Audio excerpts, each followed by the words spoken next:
قرآن کے مسائل دیکھو، قرآن تو یہ بیان کر رہا ہے جو ان چیزوں کو اہمیت دے رہا ہے.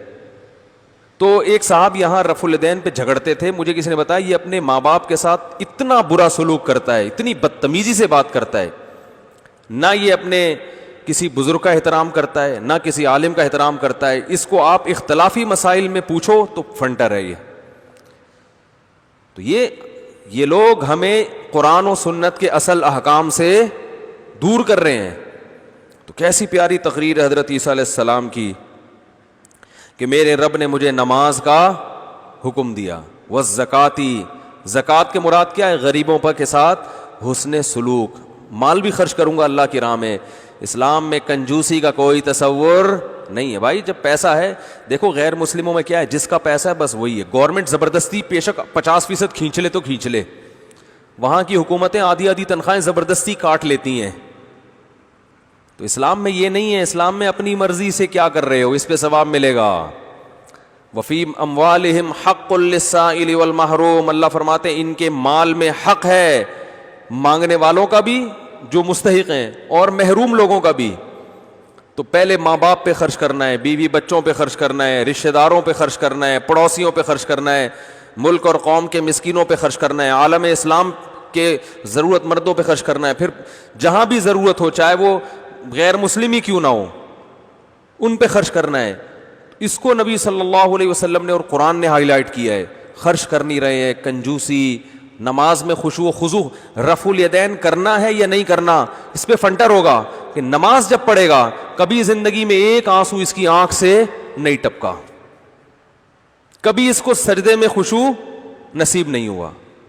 امام کے پیچھے فاتحہ پڑھنی ہے نہیں پڑھنی، اس میں آپ بحث کروا لو. کیسی پیاری بات کسی عالم نے کہی کہ صحابہ کرام کی نمازوں میں اختلاف ہماری نمازوں سے زیادہ تھا.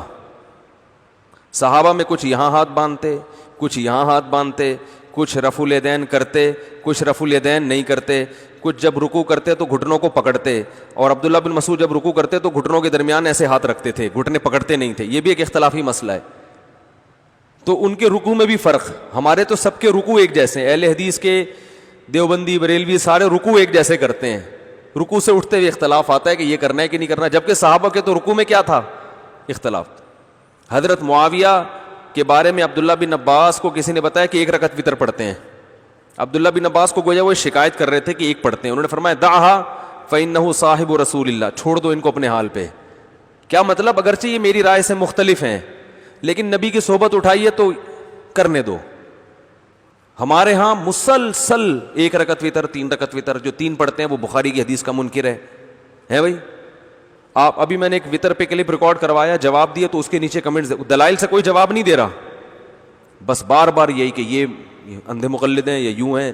ایک ایسی بحث امت میں چھیڑ دی ہے جس کی امت کو بالکل ضرورت نہیں تھی. اسی وجہ سے ہم کہہ رہے ہیں کہ چاروں فقہ میں سے ایک کو فالو کرو اور باقیوں کو برحق سمجھو، بس اتنی سی بات ہے. سب نے قرآن و حدیث کی تحقیق کی ہے، سب قرآن و سنت ہی کو مانتے ہیں. اللہ نے نبی سے مختلف اعمال کرا کے ساری سنتیں اس امت میں ہمیشہ کے لیے زندہ کر دی. میں دبئی کئی بار گیا ہوں، وہاں میں نے بہت سے لوگ دیکھے ابو ظہبی میں نا ہاتھ چھوڑ کے نماز پڑھتے ہیں. ہمیں تو کبھی تکلیف نہیں ہوئی ہے، کیا کر رہے ہو ہاتھ چھوڑ کے کیوں نماز پڑھ رہے ہو؟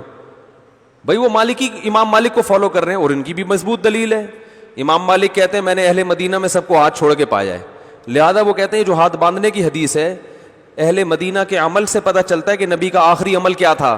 ہاتھ چھوڑنے کا. وہ بھی ٹھیک ہے. ہم ہاتھ کیوں باندھتے ہیں؟ بھائی ہم امام حنیفہ کی تحقیق کو فالو کرتے ہیں، ان کے ہاں افضل کیا ہے؟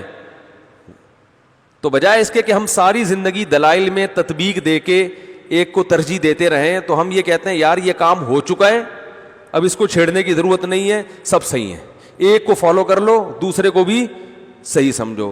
اس سے امت میں اتحاد پیدا ہوگا، اس سے امت میں جوڑ پیدا ہوگا. اور قرآن و حدیث کے نام پہ جس طرح آج امت کو جوڑنے کی کوشش کی جا رہی ہے نا، تو یہ ایسے ہی ہے جیسے غبارے میں جتنا ہوا بھر دی آپ نے، اب جتنا وہ چھوٹا ہو سکتا تھا ہو گیا، مزید اب آپ اس کو دبائیں گے تو وہ پھٹ جائے گا.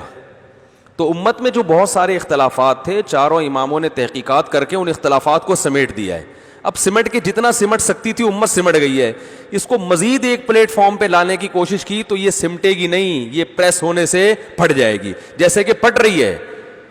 جس نے بھی فرقواریت ختم کرنے کی کوشش کی ہے نا, کوشش کا اسٹائل ایسا ہوتا ہے کہ اس سے فرقواریت ختم ہونے کے بجائے بڑھ رہی ہے. غامدی صاحب ایک نیا فتنہ آ گیا, انجینئر ایک نیا فتنہ آ گیا, نیا فرقہ, فتنہ بھی نہیں, اس سے بھی یہ نہیں, فرقے کے نام پہ فتنہ, اور ممکن ہے کل کوئی دوسرا اٹھے وہ ایک نیا فرقہ. ہر آدمی کہتا ہے دلیل دلیل. توصیف الرحمان راشدی صاحب ایک وہ الگ ہے, انجینئر توصیف الرحمان کو نہیں مانتا ہے, توصیف الرحمان انجینئر کو نہیں مانتا ہے, وہ غامدی ان کو نہیں مانتا, وہ ان کو نہیں مانتا, سب قرآن و سنت کا لیبل لگا کے جمعیت غربہ اہل حدیث, عام اہل حدیث کو نہیں مانتے. جماعت المسلمین صبح سے شام قرآن و سنت کرتے رہتے ہیں بیٹھ کے, لیکن وہ اپنے علاوہ اہل حدیث کو بھی کیا کہتے ہیں, کافر یا گمراہ تو کہتے ہی ہیں. تو سب کا لیبل ایک ہے, ٹوٹتے چلے جا رہے ہیں. آپ کسی بھی مسلک کو فالو کر لو بھائی, گورنمنٹ کی طرف سے پابندی نہیں ہے. آپ کو اگر ہماری بات سمجھ میں نہیں آتی, ہم یہ کہتے ہیں کہ جو تحقیقات پہلے ہو چکی ہیں انہی میں سے کسی ایک کو فالو کرو, جو صدیوں تک پریکٹیکلی یہ ثابت ہوا ہے کہ یہ بہتر ہے امت کے لیے. پھر بھی نہیں کرتے تو بھی جو سمجھ میں آ رہا ہے کرو, اپنی رائے دوسرے پر تھوپنے کی کوشش مت کرو, اور امت کو اہم چیزوں کی طرف لے کر آؤ جو قرآن بیان کر رہا ہے, جو انبیاء کی دعوتیں قرآن نے بیان کی ہیں. ما لکم لا ترجون للہ وقارا وقد خلقکم اطوارا.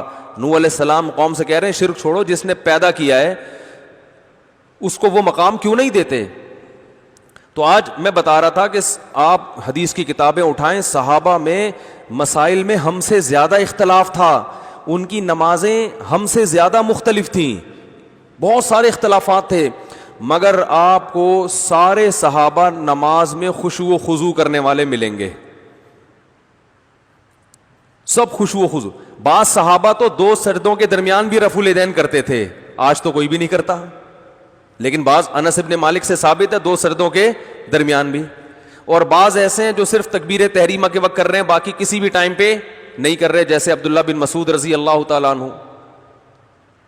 تو ہر طرح کے ملیں گے آپ کو, بعض ہاتھ چھوڑ کے نماز پڑھ رہے ہیں, ہاتھ باندھ کے, اور بعض ہاتھ چھوڑ کے, بعض امام کے پیچھے آمین زور سے کہہ رہے ہیں, بعض آمین نہیں کہہ رہے, بعض امام کے پیچھے فاتحہ پڑھ رہے ہیں, بعض نہیں پڑھ رہے.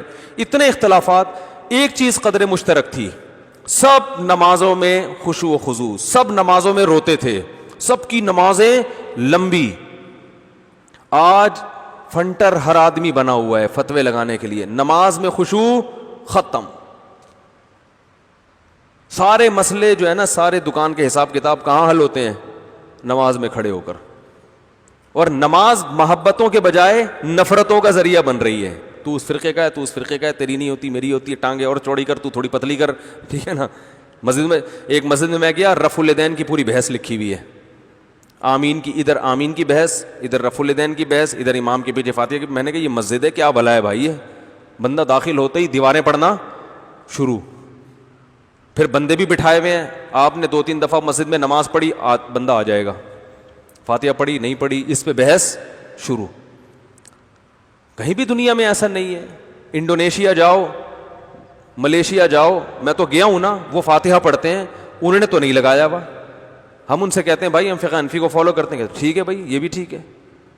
نہ ہماری مسجد میں کوئی دیکھا آپ نے, مسجدیں, جامع مسجد اہل حدیث, جامع مسجد بریلوی, جامع مسجد دیوبندی, ٹھیک ہے نا, فرقوں کے نام پہ مسجدیں چل رہی ہیں. حنفی دیوبندی پورا لگایا ہوا ہوتا ہے, حیاتی بھی آگے لگا دیا, کسی نے مماتی لگا دیا, پھر چکڑال بھی لگا دیا, کسی نے توحیدی لگا دیا, پھر بریلوی لگا دیا, پھر اور اہل حدیث لگا دیا. جماعت المسلمین والوں کی تو مسجد کا نام ہی مسجد المسلمین. ان کا خیال ہے کہ جو مسجد المسلمین ہے وہ تو یہی ہے, باقی سب مسجد الکافرین ہیں, ٹھیک ہے نا. ایک جماعت المسلمین والے سے کہا, میں نے کہا کہ نبی کے دور میں کوئی جماعت المسلمین نام کی کوئی مسجد دکھاؤ. نبی کے دور میں تو نمرہ مسجد, قبا مسجد یہ تھے. تو اسی وجہ سے ہماری مسجد کے باہر الفلاحیہ مسجد, کوئی فرقوارہ لفظ نہیں ہے. تو جو فرقواریت کے خلاف کام کر رہے ہیں نا آج کل, فرقواریت سب سے زیادہ وہی پھیلا رہے ہیں. تو روح کو دیکھیں, نعروں کو اور باتوں کو مت دیکھیں, اور ان احکامات کو فوکس کریں جو قرآن نے بیان کیے.